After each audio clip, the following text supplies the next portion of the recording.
Mga kalamon, sa halagang 170 pesos, meron ka ng napaka-juicy at crispy na isang buong manok na may dalawang kanin pang kasama. Dito lang yan sa Quiapo, Manila. Pero bagong lahat, mag-subscribe at mag-follow muna kayo sa ating YouTube channel at Facebook page. Kaya ano pa inaantay nyo? Tara! G! Nagbalik na tayo ulit sa Silas Dragon Fruit kasi meron ulit silang pinapauso. Itong 170 na isang buong manok na may kasamang dalawang kanin. So yung manok nila ganito kalaki. At ang init niya, grabe ha. Kasi talagang butterfly fried chicken sa halagang 170 pesos. O tara, kung nga ito ha. Ayun o, ang lambot o. Ayun o.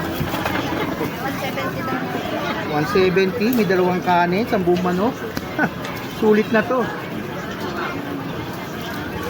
At ang lambot, juicy pa. Ito mo, pumapatak po. Ayan. Diba? Ako sa inyo, balik na kayo rito. At kita-kits sa susunod na food trip.